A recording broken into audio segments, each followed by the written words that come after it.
சீரியல்களின் full எபிசோடுகளை Sun டிவியில் ஒளிபரப்பான உடனே எக்ஸ்க்ளூசிவாக சன் நெக்ஸ்டில் மட்டும் ஃப்ரீயா பாருங்கள். ராஜி,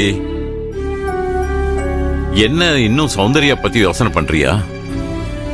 நான் காலையிலேயே சூர்யா கிட்ட சொன்னேங்க, சர்ப்ரைஸ் எல்லாம் வேண்டாம், விளையாட்டு வினையாயிட போகுதுன்னு.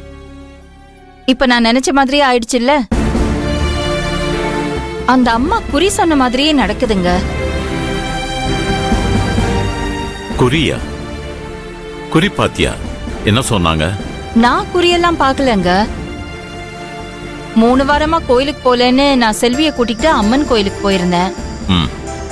சாமி கும்பிட்டுட்டு நான் பிரகாரத்தை சுத்தி வரும்போது உடம்பெல்லாம் மஞ்சள் பூசிக்கிட்டு நெத்தியில பெரிய குங்குமம் போட்டு வச்சுக்கிட்டு கோயில்ல இருந்த அந்த அம்மா என்னை கூப்பிட்டு, இதுவரைக்கும் வந்ததெல்லாம் பிரச்சனை இல்ல, இனிமேதான் என்னென்னவோ நடக்க போகுது, அதை தாங்கிக்கிற சக்தி உனக்கு இருக்காது.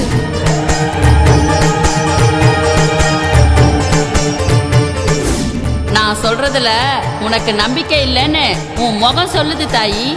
வருவ, சீக்கிரமே வருவ, திரும்ப நீயே என்னை தேடி வருவ. அந்த அம்மாவை பத்தி நான் செல்வி கிட்ட சொன்னேன். 2 பேரும் மறுபடியும் அந்த அம்மாவை தேடி போனோம். ஆனா அந்த அம்மா அந்த இடத்துலயும் இல்ல, அந்த கோயில்லயே இல்ல. ஆனா அந்த அம்மா சொன்னது சரியாத்தான் இருக்கு.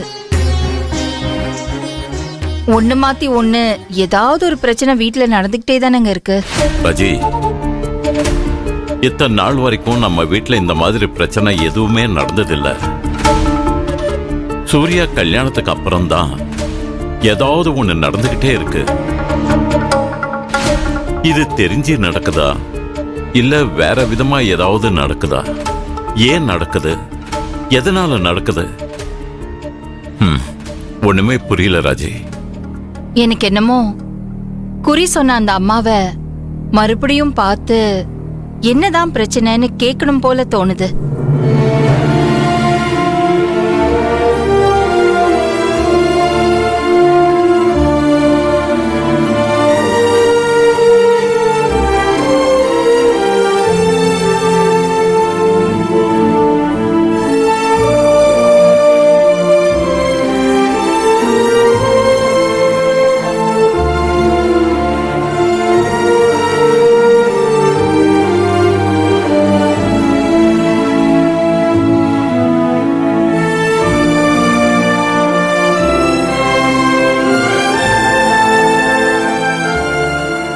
இல்ல, கோயில்ல பார்த்தவங்கள உடனே போய் பார்த்தா அங்க ஆள் இல்லைன்னு சொல்ற. அப்புறம் அந்த அம்மாவை எங்க போய் தேடுறது? வேற எங்க போறது? மறுபடியும் அந்த கோயில்ல தான் போய் பார்க்கணும்.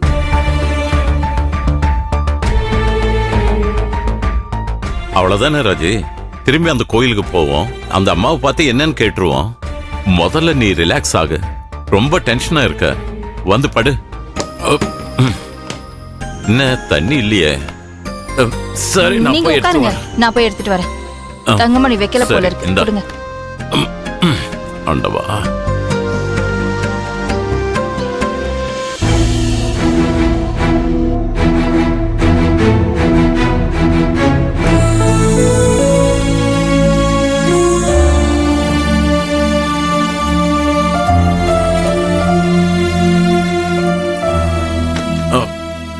என்ன ராஜி, தண்ணி பிடிக்கலையா? தண்ணி பிடிக்கலாம் தான் கீழே போனேன். ஏங்க, ஹால்ல சோஃபால சூர்யா தூங்கிட்டு இருக்கான். ஹால்ல சோஃபால தூங்குறானா? ஏன்? வா போய் பார்க்கலாம்.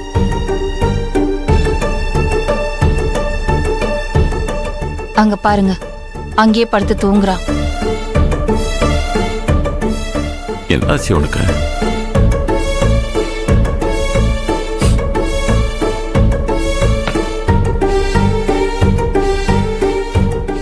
சூர்யா, சூர்யா, சூர்யா. அப்பா, என்ன 2 பேரும் தூங்கலையா? டேய், நான் உன்கிட்ட கேட்க வேண்டிய கேள்வி. டேய், என்னடா இதெல்லாம்?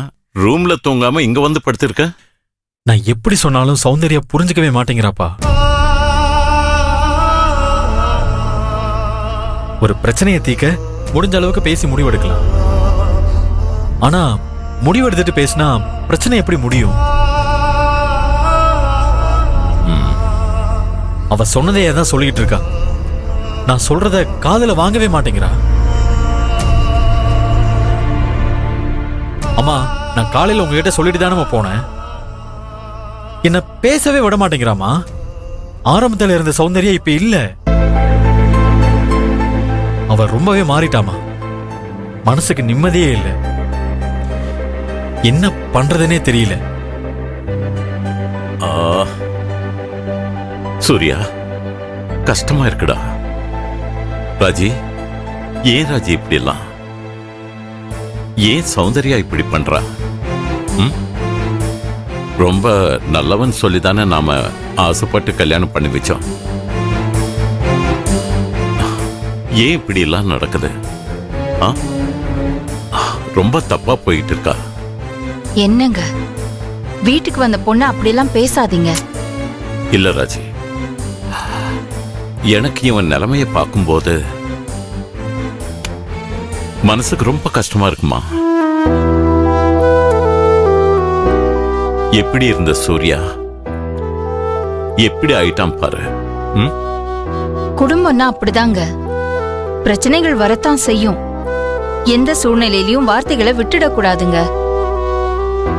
நமக்கு இவன் எவ்வளவு முக்கியமோ அதே அளவுக்கு மருமகளும் முக்கியம். சௌந்தர்யா சின்ன பொண்ணு, நம்மள பத்தி புரியாம பேசிக்கிட்டு இருக்கா. அதுக்காக நாம அப்படி பேச முடியுமா? சூர்யா, விட்டு கொடுத்து அனுசரிச்சு போனாதான் குடும்பம் குடும்பமா இருக்கும். சௌந்தர்யாவை நீதான் பேசி சரி பண்ணணும். கொஞ்ச நாளைக்கு நீ ஆபீஸ் வேலையில பிஸியா இருக்காம அவ கூட டைம் ஸ்பெண்ட் பண்ணு.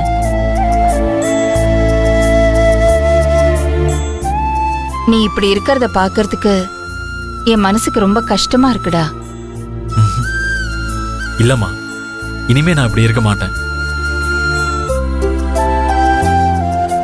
சரி, உன் ரூமுக்கு போய் படு. வா.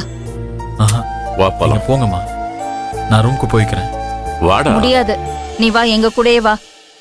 வா, வாடா. நீ வா.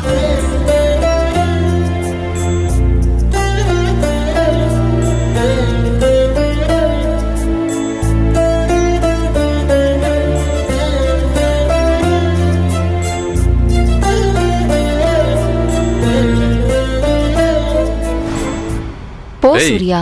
போடா.